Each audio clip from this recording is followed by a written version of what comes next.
This is my test. It's still garbage. Super garbly. All right, we are live. We just finished wrapping up an episode of New Church Hacks. I'm feeling like super echoey. Do you guys hear me that way? I'm not sure how to change that. Try mute yourself and that will be fine. All right, you try, Jose. Try to lead us in here.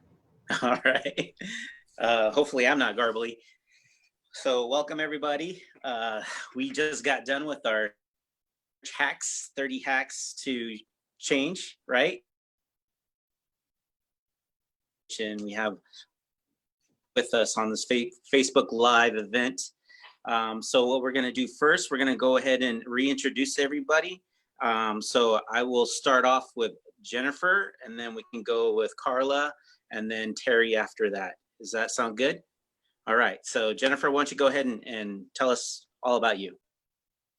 Oh, I thought we were getting to listen to the introduction. So my name is Jennifer DeCoste. I live in Dartmouth, Nova Scotia in Canada, a small province on the far east coast of Canada. And I'm a founder of a program called Life School House, which is leading the resurgence of folk schools in Canada and part of a larger North American resurgence of folk schools that exist across North America, which is really exciting. We run people school programming where people can come and teach skills that exist within community, teach in small groups to each other as a means to build up greater resilience and interconnectedness in community. And we've been talking about the impact of that in context of social isolation and loneliness for many years now. So it seems really timely and relevant. The work that we're doing is really important in context of the state of the world and the isolation that we're all feeling in this moment. So that's me. Carla, before you go, by chance, am I heard better now? Fantastic. All right.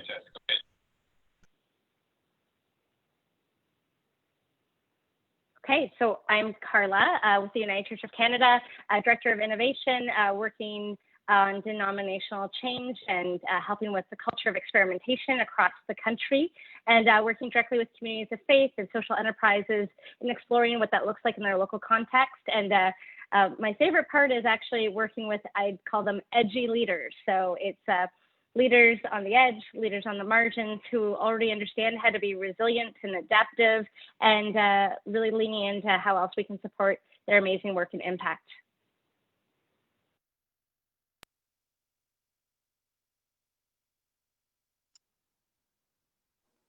All right, Dr. Crump, will you go ahead and introduce yourself, please? Hi, everybody. I'm Dr. Terry Crump, and I'm a member of the Ray of Hope Christian Church in Decatur, Georgia. I've also been involved with the National Benevolent Association. They had basically enlisted me to join their mental health and wellness initiative, which is designed to counter stigma against talking about mental health and helping the church to increase its awareness about mental health and mental health issues. I am a clinical psychologist by training, and I work for a large insurance company here in the US, but I also have a private practice where I specialize actually in working with individuals who have chronic illness and their psychosocial adjustment to that. But I also work with individuals who have depression, anxiety, a lot of young professionals who are facing various changes in their lives. And I have been a psychologist for over 20 years. That's great. Thank you all for joining us. So to start off this question. Hold on, Jose. I'm not sure that they got a chance to hear who we are. Oh, yeah, you. Who are you, bro? This is Jose Martinez. I'll introduce you, then you introduce me. How about that? All right. This is Jose Martinez. He's the Associate Minister of New Church Ministry for the Christian Church Disciples of Christ, and all things church planting and all things social entrepreneurship. He is the truth. All right, your turn. All right. Well, I get the pleasure to introduce Terrell McTire. the pastor for New Church Strategies for the Christian Churches Disciples of Christ. He's actually the one with all church planting in our denomination. So so glad that we could have everybody here to join us on this conversation to talk about moving through change, and especially in this time of age that we're going through COVID-19 and all the social distancing things that are happening, just lots of change happening in different people's lives, the way that we interact with one another, and in particular how churches, how we're going to be church in the future. So one of the key things that I wanted to kind of talk about that to continue on our conversation from our conversation of the church hacks. And if you're joining on and you don't know what our church hacks is, you can go to our churchhacks.com website to see the episode. But what we're talking about is working through change. So one of the key things, what I do is I'm a chaplain by trade also, on top of the new church stuff. And when we're talking about change, what I often hear people go through is if they don't accept that change, they start to suffer. And they start to suffer because they're grieving for something. And in this COVID-19 world, this pandemic world, people are losing a lot of things. So losing maybe meeting how they meet friends outside of work or outside their home. Maybe they've lost their job. Maybe they've lost their car. Maybe they've lost a pet. Maybe they've lost somebody during this illness and not able to really grieve for that person. Or maybe they were supposed to have a graduation of some sort or celebrate a milestone, and they have these little losses that are happening. And then same with wishes. So we're not able to meet anymore. We're not able to gather, have meals and things like that. So you kind of touched on it in our conversation, but I would like you kind of expand more to talk about how do you help people grieve so that they can be ready to accept change. So we can start off with anybody who's ready to go for that answer.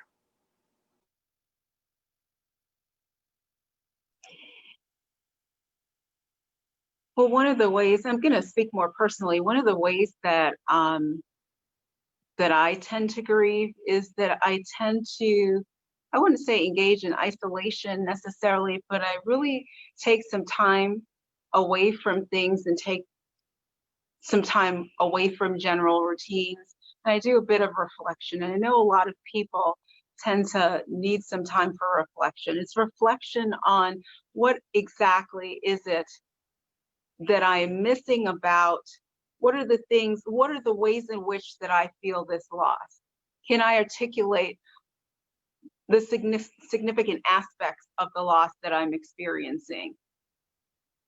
Sometimes it calls for calling upon some of the memories of the things that I really appreciated from the past, the way that I worshiped, the way that I enjoyed, I don't know, hearing live, my worship team in particular, the way that the music moved me, and reflecting upon that. Thinking about that and then starting to feel gratitude for the fact that I even had that experience. And then thinking about what are some ways that I can bring that in, even amidst my loss. How can I bring that into my current experience? Is it that I go back and look at recordings? Is it that I go back and look at readings? Is it if there's a person around that I reach out to that person in the way that I can do so during this period of time and connect and then have conversations with them about that? So I'm doing a couple of things. I'm reflecting, and then I'm inviting, when I'm ready, inviting someone else to talk with me about the way things were and what they also appreciated by the old experiences. As we talked about, it's really important to name and to identify what was the significance about what was. And I think if you can identify what were the key features and the things that were so meaningful to you, that's probably a situation that can actually be transported into your present or into your future. If it's really about the connection, it's really about the music, then what ways might I enjoy that now? or might I enjoy it in a different setting? Recognizing what was, understanding the personal salience, and then thinking about how can I bring that in. Also, recognizing that gratitude about having had that experience is an important part. That's part of the grieving process. I think that's really essential what you're saying there, because for a lot of us, going to church has been a lifestyle. This is something we've done our entire lives. You know, it's a cultural part of who we are. We've been going to church and doing some of these same things since we were children. And then all of a sudden to have that uprooted, some longer than others, you know, especially those who are older in age. So that's a big challenge. And so I appreciate that, you know, thinking about that in that way. You know, this is okay for me to grieve, rather than trying to just like continue to push forward. Jennifer or Carla, did you want to weigh in on this?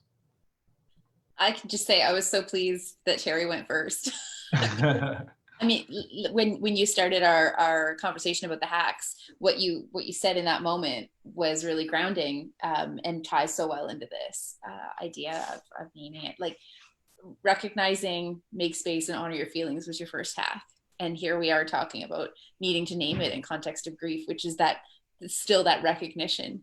If I were to add anything to it, I would say once we've named it, and I can only speak as the extrovert that I am, but once I've named it, I need to talk that through with others. I need to be in community. I need to know that I can give and receive support for change. And we've created the project that I work on is to create space for people to be able to have these deep connections and conversations with each other, because when that sense of connection is lost and you're trying to wade through these types of changes all by yourself, it can be it can be a long dark hallway, and having others kind of join you in once you've named it, in teasing it out a bit and understanding it, reflecting on it, being together in change is a big part for me of healing from the grief of what we've lost, that normal that we've lost. So yeah, I would just add being with people, and then recognizing that the grief that we're going through is not going to be linear either. So that's the next, I think, maybe conversation that we can have. I would say how maybe I can toss it to Carla to say, like, that these last couple of months, we've all been in the midst of change. Have you found your adjustments to be linear, or if not, how has that shown up for you? I think we are deeply rooted right now in Holy Saturday. And I would say that there is a reason why there is a Holy Saturday. You have Good Friday, you have space and time to grieve, and then you have Easter. And so I think that where we have been struggling is in this time, everyone, and there's no one who's left out of this at this point, who's able to grieve and needs to grieve, and we are given lots of time right now in our places to do that. And yet, I think the other part of Holy Saturday is still that hope of what this will mean. And Easter is not possible without Good Friday. And so we're sitting and rooted in that place. So linear, I think, you're right. Like, I think at some points, can it just be Easter? And it can't be. And so it's rooted in that place at this point for us.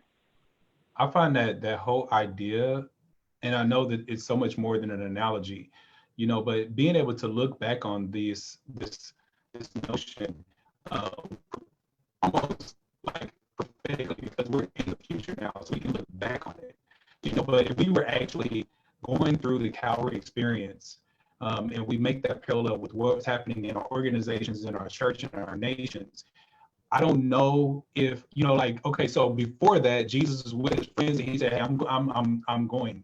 And they were like, no, not Jesus. And I think that that's happened to us. Like, I don't know if we ever slipped into grief because we never accepted that what we knew as church, what we knew as civilization, what we knew as so many things have died. And so there's no grief when you don't accept the death, I would imagine. You know, so that first place of like, okay, this is not ever going to be, and now it's 3 months later, maybe we're a little more, but is even in the midst of that Calvary experience, when there was this assurance that there would be a new kingdom and there was this new thing, we can have hope towards what that might be. But even still, there's like this longing, even in the Bible, it's like, well, you know, we just want to hang out with you again, Jesus, please don't leave. And so that same thing is happening with our organizations and churches. We're like, no, we just really want these to go back to the way they were and not being able to walk forward. So I guess I'm saying that to ask, are we really even in a place of acceptance well enough to deal with the grief of how things have changed over the past few months?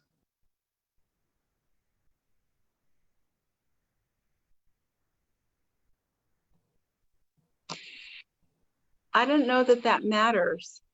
So to the notion that grief and change, period, is not linear, and that we might, you know, we all have this notion about the stages of grief that was outlined by Kubler-Ross.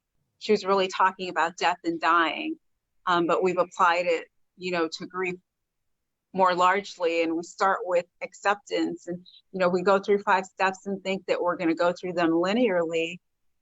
And acceptance happens in different phases. There are times when you might feel like you've gone through your acceptance, and then you've gone through your anger, and you've gone through your bargaining, and then you've gone through your depression, and then you've come to acceptance, and then you find yourself back in the anger. I know that that might apply now with COVID. That might apply with some of the racial tension that we're experiencing. I know personally that's happened to me over the course of 20-some years living with chronic illness. Yes, I've accepted, and sometimes I don't. So it doesn't matter where you are, and there'll be others who are in a different phase, but the important thing is to go back to in community, not just enjoying isolation, but treating it with connection. And I always say, you know, one of the antidotes to depression is connection. If we stay connected, then we know, oh, okay, here's this person. They can validate my experience because they've gone through it.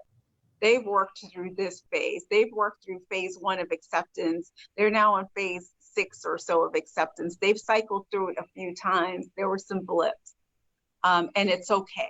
That this is normal. It's never just linear, but it's messy. Life is messy. All of these processes and changes are messy, and that's absolutely okay, and it's absolutely normal. And in community, then it makes more sense. And we can retain hope because we know we see a model of somebody who's made it through. Yeah, Dr. Crump, I think what you're saying is so pivotal in when we're talking about change in the church, because people are at different stages of this change, right? And so, like, if we're able to help them name it, and I think that was like your first hack was like take time and name it, you know, sort of thing. I think that's so crucial for people to move beyond from that stuckness that they get into of not wanting change. So the question is that proceeds onto it. So, because I'm still in the shock phase, the very first phase right now. I'm still reeling in from all this other stuff that's going on, and now with all the political and the racial tension that we're having in our society right now, I mean, it's just another punch in the gut. And but I know that we have to move forward and move upward. But I'm still trying to figure out, okay, what point in time do I need to give myself time to acknowledge the grief and the sadness that I feel, but also keep moving forward with community, in particular with church community, and making sure that we are there to provide spiritual care and spiritual community for the rest of society within our neighborhood. Does anybody have anything to say about that?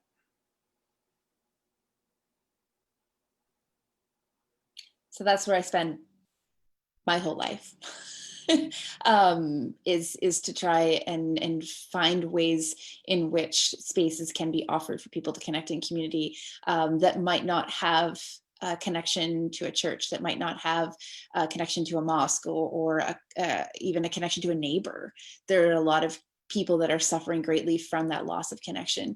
And if you don't have a family member, you don't even know the name of the person that lives in the home next door, or you can't name one person in your building that you have a strong connection to, the impact of that is pretty significant.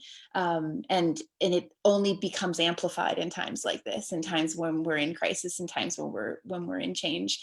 But to I guess this is the work of the caretakers in community right now, and I'm seeing so many of them, and this is what gives me so much hope, is that there are so many people that are stepping forward and trying to create those types of connections, and make sure that people that we seek out those who are feeling isolated, and that we seek out anyone who might get missed in these complicated times. And one of the things that we were talking about during this webinar, though, was like, when you seek them out and when you draw people together, if it's online or however it fits into your stage of COVID lockdown, that you recognize that they are all pacing at a different speed. So you say you're still in shock. Asking you to work with me on testing some new ways of connecting in community might not be recognizing the way it is not recognizing where you are in that moment now that you've named it. But it's not to say that you might not be ready to test something tomorrow.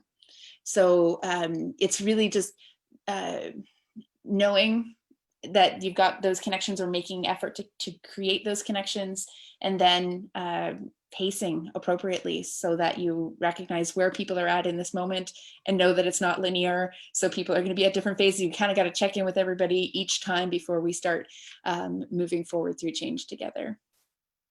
Carla, I saw you leaning in on that one. Yeah. Well, I'm just thinking that when we think about all the change that's happening, it's just at a different pace. Like, innovation and tradition are the same thing. They're just on different timelines, which is something that we kind of look at. So when you're thinking, like, what are people leaning into right now in the neighborhood? We're seeing phone trees come back. And phone trees are like really, really old school, but really, really great. And it's that reconnection. It's that genuine relationships. It's the high school friends who haven't spoken to each other for 40 years who are now on a Zoom call. Like, so I think in many ways, communities of faith are actually leaning into who they were always meant to be and were before. And so it's been interesting to revert back. So yeah, so innovation and tradition, and that goes on the emotional side of it. When we know that they're the same thing, just on different timelines, it becomes a lot less scary.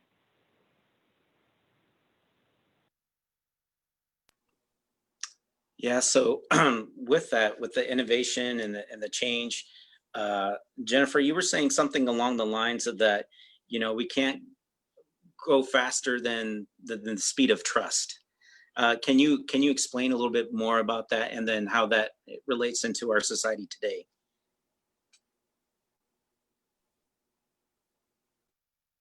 Yeah, I'm going to collect my thoughts on that one for a second. So what we had talked about in context of the hacks was the idea of readiness being skipped quite often, that testing for readiness before we move forward as leaders of change movements, in particular leaders of change, people who are ready for change tend to embrace the next step, which is like, let's do the thing. Let's get to that place. Let's start to see some progress. Even if it's the wrong thing, I'm going to try it. I'm ready to try it. Let's see if we can fail forward, and I'm okay with that. And then you look around and you realize either you're standing alone or you've actually alienated a lot of people. And I've experienced that a fair amount, where you didn't intend harm. You certainly did not intend to harm those relationships. You really did think that everybody was equally excited and ready to roll forwards. And it's often because as part of change movements, we forget about the importance of pacing according to where people are at and slowing down to test for readiness. And similar to, I guess, these stages of grief, readiness is also not a linear path that we're going to travel with teams of people who are involved in change. So that pacing according to where we're at with trust in our relationships, it can ebb and flow over time, and it's just a constant checking in, and it's not a slow down, like a slow to a crawl, or I've often heard people, talk about playing to the lower denominator. We're not looking to slow down the action of creating change. We're saying that the relationships are the work. And if those relationships are not strong and the trust is not established, you can go really far, but you'll be going alone, and you won't be able to make the change that you're looking for in communities, faith communities, or any type of community practice, unless you have those people around you. So the relationships are the work, and you pace according to the speed of trust in order to not skip that stage of defining readiness before we move into action when it comes to change movements. I really like that. This speed of trust. Sometimes it could be a slow development, or it could be a quick development, like you said. It's not a linear thing, but it seems like if we take the time for one another to listen, help people name what they're feeling, what their loss is, that sort of thing. It sounds like it would only be beneficial to continue on in the change cycle. So Okay. Dr. Kremp, I'm wondering if you have anything else to add to that. I did. I'd like to add just a little twist on that trust idea, that sometimes, yes, we're talking about interactions between people in terms of trust, but oftentimes it's an internal variable that folks, we do not trust our ability to change. Now, we've done it thousands and thousands of times before, but because we're uncomfortable with uncertainty, that we don't trust our ability to handle this next thing. But this next thing is different. No, but this next change might ask something of me that I cannot rise to. That's a trust factor as well. So it's important to start to be able to trust and to go back and to look at all of the changes throughout your life that you've been able to handle successfully. If you didn't handle them successfully, you wouldn't have lived to the point of right now. And somehow all of us forget. And that's part of what we're reacting to with change. I don't trust that I can do this yet again. Sitting with that, recognizing it's my fear that I'm going to somehow fail in this next layer of trust, and then working on those interactional variables of trust as well. Those combinations are what will help us to make the change. Trust in yourself, and then trust in the relationship. And really that accounts for everything in life, if you would. Trust in yourself or in God, and trust in relationships. That, if we work those out, we can get pretty far. Oh, that's a really good point. Carla, you were talking about how, when you all were looking over your hacks, that you saw a lot of similarities. Can you want to expound more on that in this conversation? Well, I think that it was really interesting that we all independently put our hacks together. And then when we looked at them, the pivoting and the vulnerability and the bravery and the listening, all those types of things were noted. And a lot of those pieces also go into some of the best practice that continues to emerge about feminine leadership. And so the active listening, and especially what Terry was talking about, is like the self-doubt. And then how do we actually surround ourselves with a team so that we actually validate and continue to have that confidence so that we can be brave, because that word came up, of bravery, quite a bit. So it was really interesting in terms of who the panelists were, of how naturally all of our hacks seem to be interwoven with each other. And I think that it's to what Jennifer was talking about as well, is like, is it linear? Well, of course it's not. But all the hacks, I mean, everything is holistic when you're trying to do this type of work. Can I tag off of that for a second to say that one of the hacks, Terry, you had mentioned though, was like hold space for those with divergent views. So I think one of these things is when we first started talking about all of our hacks, like that was one of the points that was brought up, was like, you know, it would be nice to have that balance in there so that we don't have holes maybe in our theory about change. And how to get through or how to best manage change. Just naming that, since it was indeed one of our hacks, was to seek out divergent views intentionally so that it might be harder to move to a quick decision, but it will ensure that we don't miss some key points as well. That really reminds me of a point, I think Carla said it, I can't remember, about pivoting, and I'm going to get it wrong. Whomever said it, can you repeat what you said about, it was about pivoting, and if you're not pivoting, then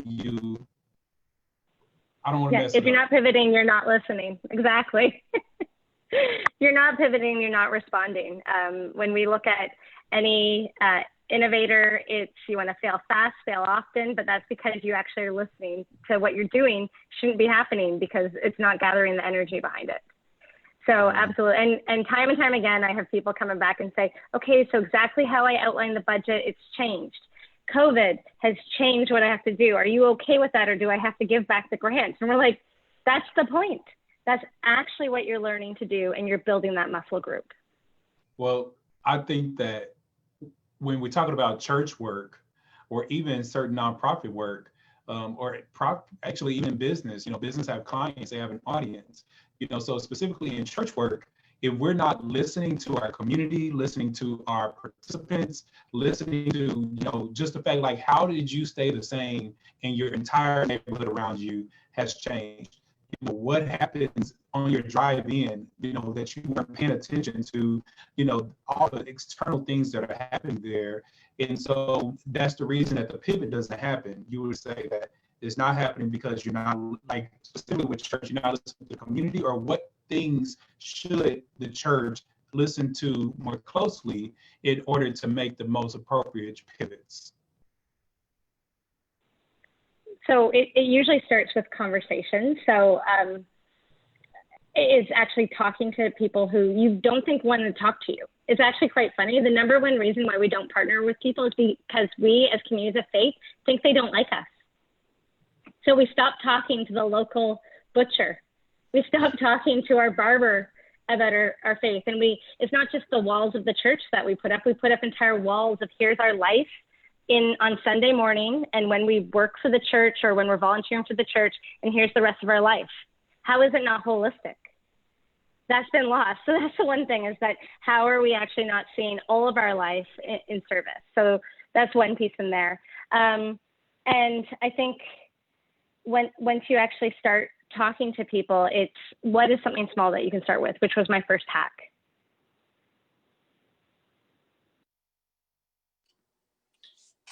So kind of piggyback on that, Carla, it seems like a lot of that, we don't think that they like us sort of mentality also comes from a base of fear, of like, well, I really don't want to go talk to them. They might yell at me or reject me sort of thing.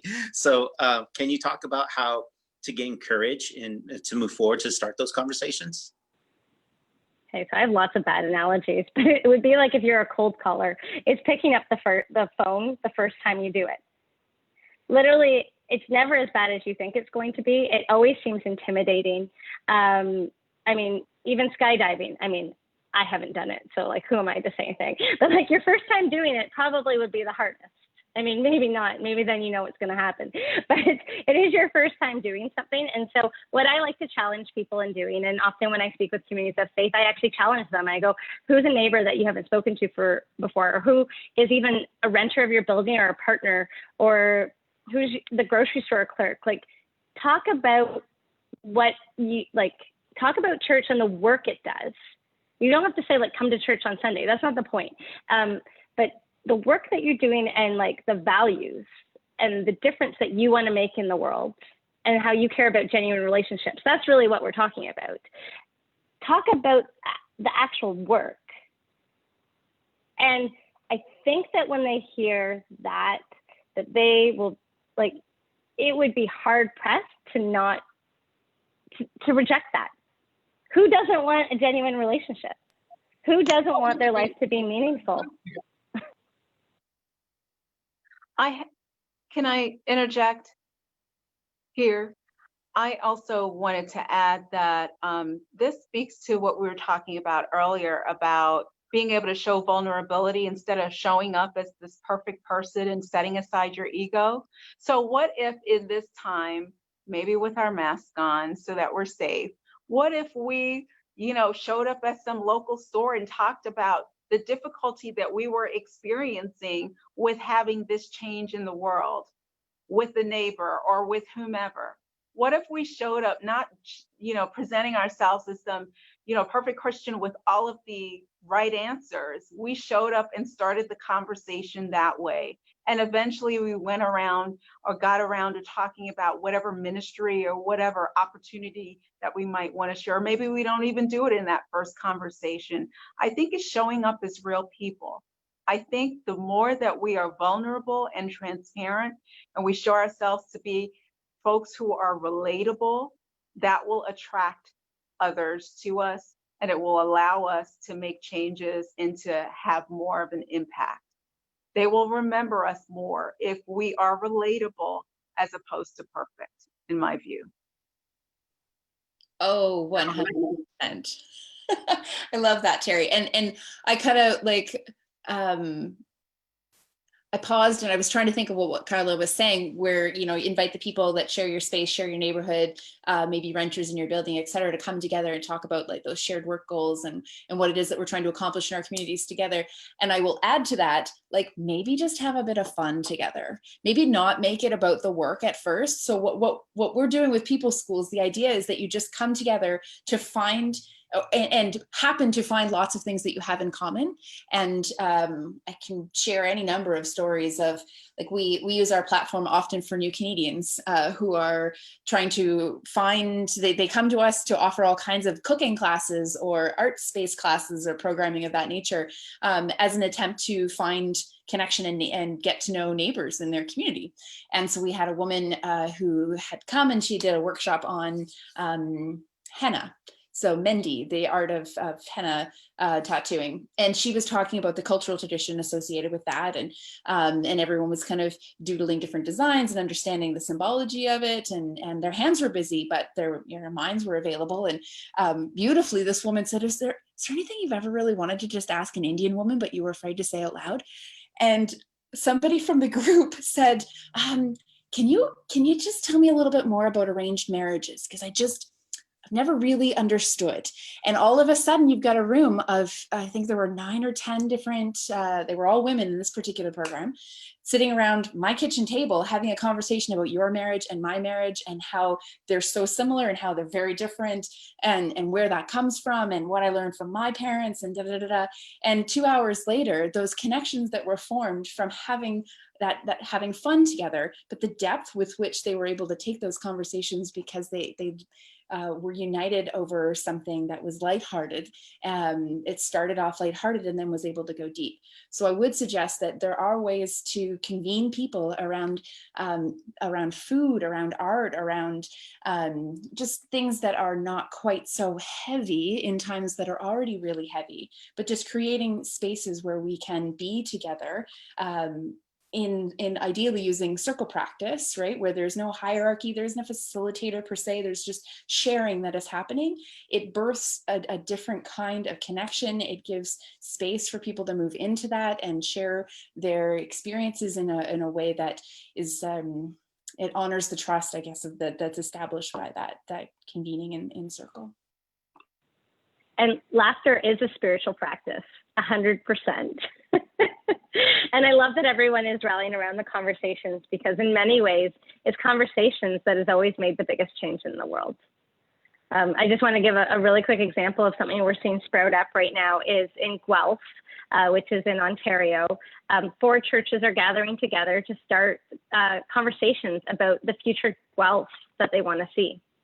And so although it starts with church leadership, it is co-created and control is being relinquished that anyone can facilitate, like as Jennifer was talking about, is like, how is it actually in community and co-created together? And so that kind of conversation is getting started, not on just a national scale, but now in pockets, which those conversations and that understanding, common understanding, what a difference it will start to make. One of the words that are what's coming to my mind when you're all talking about this is incarnation, being vulnerable, really extending out is very incarnational of Christ. Even with this idea of laughter being a spiritual practice, a spiritual discipline. I don't know if you all seen this, the TV show that's out there. You can download it for free. It's called The Chosen. And it's basically going through the life of Jesus and everything else like that. But in that, what I like about that show is that actor portrays Jesus as a very humorous person, that I imagine Christ was a very jovial and gregarious person that made jokes. And I would like to think our communities, being the body of Christ, that we could also demonstrate this even in the midst of such change that's going on in our world. I think people need to feel that sense of levity once in a while, so. Terrell, did you have anything to say? Yeah, absolutely. I want to actually add something. We just wrapped, if you're just joining us, we about a couple hours, almost 3 o'clock, we were together because we hosted an episode of New Church Hacks that focused on managing change. And most people who engage the New Church Hacks platform are either church planters, or they're attempting to sustain their churches or revitalize their church. I guess that's just every stage of church, or about to start a church. And each one of you as panelists, you all are in ministry, but you also own businesses. So you're entrepreneurs and you're starters, but you have this whole starting under your belt. So my question is a personal one. Can you reflect upon some of the most major, more challenging changes that you had to do when you were starting your ministries or your businesses? Or think of it even like this: what did you have to unlearn in order to lean forward in right change to begin your entrepreneurial work? I'll go first. I had to focus on my healing. And I had to acknowledge my vulnerability. So I was the person that, wanted to always present, I got it together, I'm okay, I am self-sufficient, I'm independent. And when I say that I needed to be vulnerable, I needed to ask for help, specifically around my body that had gone through many changes and losses and wasn't functioning. I wasn't walking very well. And I had to go and seek healing through non-traditional means, for me, to an acupuncturist. And it started with a Muslim. I prayed to God asking for help to relieve me of a chronic illness. And that, I was frustrated with that for a decade at least, and it was getting worse. And I had to go, where he led me to was to a Muslim acupuncturist. So I'm experiencing this new healing modality. And while she is inserting the needles, we're having conversations about Jesus. And eventually, over time, our conversations and the healing, she literally was pushing me to stop holding myself back about all the things I had been prepared and studied to do, and to take that next step forward. So just to be honest, I had to be vulnerable. I had to ask for help. I had to focus on not my head knowledge, but emotionally healing and physically healing before I was prepared to then make a huge change, step out in faith, and to start a practice. Fantastic. Carla, did you? And your Yeah. and just to be clear, your practice, you have a wellness just in I- case they missed it, tell us about Crump Wellness Services. Sure. So it's a practice in Marietta, Georgia. We serve the Metro Atlanta area. I have a variety of folks coming in from teens, and technically I'm trained to work with children and adolescents and families. So essentially I can see anybody from, from infancy all the way till they're ready to transition out of here. Of late, though, I focus mostly on teens and adults, and they're coming in around the typical issues of anxiety and depression. But a good chunk of my practice also focuses on those who are experiencing loss or changes in relation to illness. So that's where my heart is, but I work with a variety of individuals and really making sure it's a good match, that even if I'm not the best match in terms of my skill set and what I tend to work with, I like to help people and walk alongside them till they get connected to the right practitioner as well. Great, thank you so much. Sure, thank you.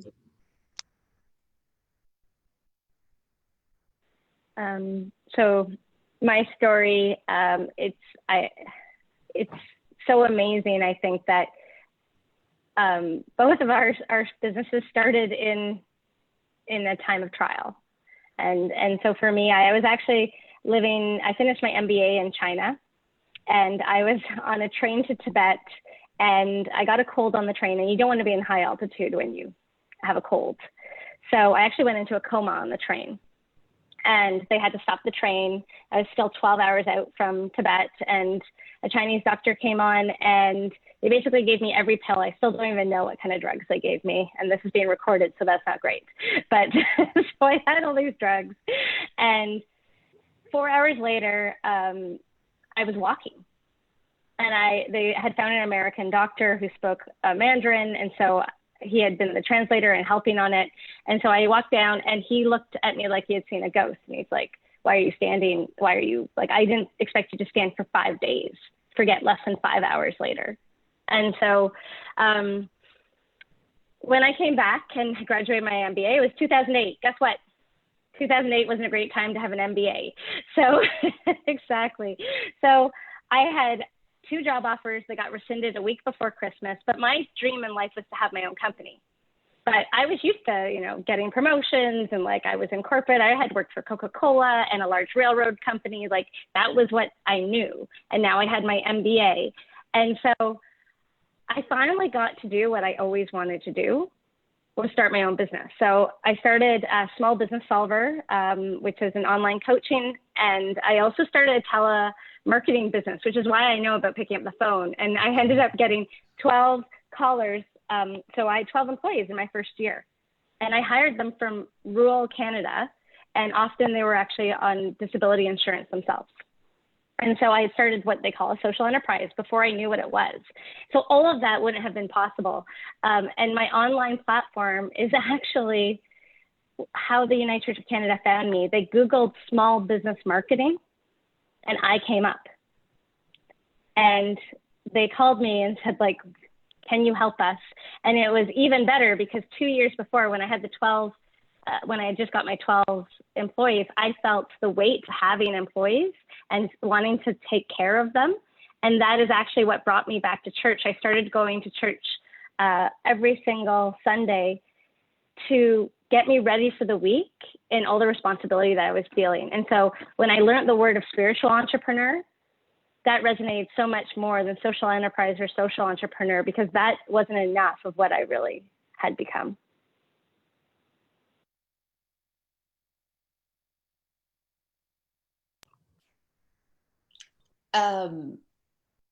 Words. That's interesting how the labels that we choose to identify by often only become clear after we kind of step into our roles. So I would say the same applies for me. And the thing that I had to let go of or move into, I guess, was trusting that inner voice. So I would say there are a lot, I feel, of a calling that's represented in the work that Terry's doing, that Carl is doing, that I'm doing.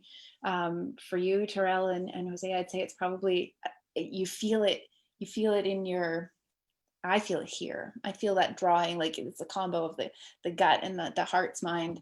But so much of what I do, I run a barter-based community of a practice that's it's not showing up anywhere in Canada. It's very more popular in Europe. There's no mentors, there's no guidance for it, and we don't operate in the existing economy. So barter economy is not something that people are familiar with. The sharing economy is something that we're seeing in different examples that of like Airbnbs, and it's not something that people understand to be a sharing practice within community. So there was no mentorship, there was no models to go off of when we started our program 2.5 years ago, but there was a knowing. And I think trusting that knowing was a gift, and that I needed to explore it. And we had so many reasons to not proceed within the framework. Social enterprise is one of them. So one of the things that we kept hearing was, it needs, if you want sustainability, you need to build up within an enterprise model so that this program can succeed. It's not how we defined success. It was not necessarily the growth, the vertical growth of an organization. We were aiming for a horizontal spread where people could just take it and hold it in their hands and make it whatever it needed to be. Redefining success for ourselves, redefining our work within an existing economy in a way that didn't fit all of these things, made people look at us askance a bit. But holding to that calling, I think was the thing that was really important to me, that kept me on the path of pursuing this work as a change agent, and listening to the voice and following that calling. Fantastic, thank you. Jose, you too, because you started several things, churches, businesses. What about you? What are some of the things you had to unlearn? What are some of the greater changes you needed to face to step into those endeavors? Well, the biggest thing for me, I guess, is like taking myself out of the institution. So the work that I'm currently doing, it's called Story Wagon. It's basically an extension of my chaplaincy, but outside of the military and outside of the hospital, where the two areas that I currently do chaplaincy. Just bringing chaplaincy into the community itself, and helping people to learn how to walk with people in their pain. So helping the neighborhood to name their pain, to understand what that pain is, to understand what moral injury is. What are some of the spiritual practices that could be utilized? And it's not specific to Christianity, like in the military or like in the hospital chaplaincy. I'm chaplain to everybody, pastor to some, but chaplain to everybody. So, people who carry different faiths, there are still spiritual disciplines and spiritual practices that we all share. And then just helping people to really tap back into that. So I'm calling it missional chaplaincy, if you will, just stepping outside the walls of institution with a VW bus, a 1979 VW bus. So Instagram it, Story Wagon, that's WAGEN. You'll find it, see pictures of the bus. So. All right, great. Nice little plug there. So, okay, last question. I wanted everybody to get a chance to answer. I want you to think about, if you could be a change agent towards some major thing in some major way before the end of this year, and we're only halfway through the year. So you have halfway to go in 2020. I know that's menacing to think about. We're only halfway through, or it might be like, oh my God, good, we're halfway through. But if you had the opportunity to be a change agent towards something very major before the end of this year, what would that be? And so I'm going to start with Carla. I think for me, it's starting small and then do it many times so it gets bigger.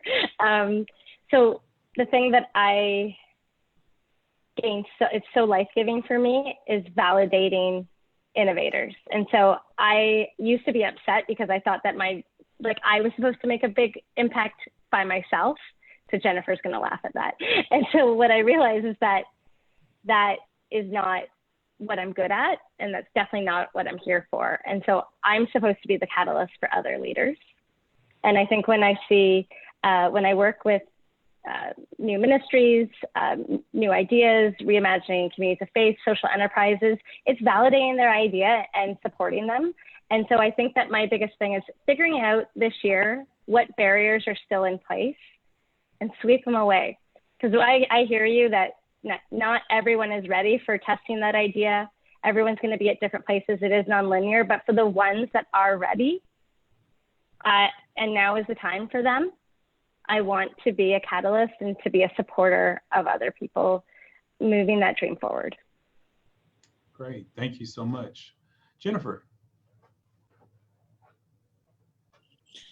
I want to continue being involved deeply in grassroots community development work. So I would say one significant change I see, much like Carla, I see my role as a conduit. I want to support people in building stronger neighborhoods and working together to reduce the mental health impacts of social isolation in communities. Great, thank you. Yes, Terry. I think that in light of our experience of COVID, when I say our, I'm thinking about those of us in the mental health profession needing to make space to do our own grieving and processing in ways that's not so easy because we're supposed to be the ones providing the care. I've seen in various groups that I've attended that we're struggling, that we actually are having a hard time. I think, the straw broke the camel's back this past week, and some of us started to let our guard down. I just like to see us have more organized ways of creating a safe space for us to care for ourselves and to provide care to each other as we continue this work, because it's going to be challenging. It's going to be challenging. What you're saying is applicable to many of us who are pastors as well. Just so many different areas of leadership, but specifically the pastorate, it's really tough. I'm sitting in calls and in groups all the time with pastors when we're able to actually just like be people rather than shepherds. And yeah, I definitely agree. And I'll share mine, and then Jose, I'll let you share yours last. My major thing I think that I would change would be a focus off of self. I think people just are, and I understand why, we go through more selfish periods. There's so much going on right now. I think that people are just trying to grab a hold of whatever they can to feel secure. But just like if there was a long type of systemic change, it will be to be more externally focused and thinking just beyond yourself, being more selfless. Just like if we all focus on helping each other, then none of us go without, and so, but I think we can't do that if we think, well, nobody's going to help me, so I'm the only one that can help me. But if we all just really commit to helping one another and be more externally focused, I can see great reward on so many levels with that. So, Pastor Martinez. So yeah, to kind of go along with what you were saying and what Dr. Crump was saying is that the change that I want to bring about is to empower more people to walk alongside folks who are struggling. Not only is our society and our communities are dealing with a mental health crisis, we have a spiritual health crisis right now in our world. And, I would want to empower people, especially the institutions such as churches, the mosques, the synagogues, that we need to be those spiritual healers again. And that the people within those bodies are the hands and feet of those institutions. And so figuring out ways and how we can really educate one another and tool each other up so that we have enough instruments and tools to help people through that pain, through the trauma that everybody is going through right now. Yeah, great. Well, thank you all so much for this conversation. If you want to get a hold of any one of these amazing humans, you can get through their contact information off of our website, newchurchhacks.com. Also, this video, as well as our webinar episode from earlier today, will be there on 30-ish ways to manage change better, or like a champion. And so we really enjoyed spending our afternoon with you. And we hope that something that was said across this entire platform will help you to be more inspired that you absolutely can manage the change. You can do it. And if you need help with someone to hold your hand or pray with you or manage that change better in more practical ways, we are more than willing to do that. We can do that from an organizational perspective, spiritual perspective, or even from a mental, emotional perspective, because all parts of who you are need to go along in the journey. So we definitely care about that. Also, in a couple of months, on July 15th, we have a conversation on exploring Enneagram. And so you want to register at newchurchtext.com to be able to join us for that conversation. And we love you. Enjoy the balance of your day.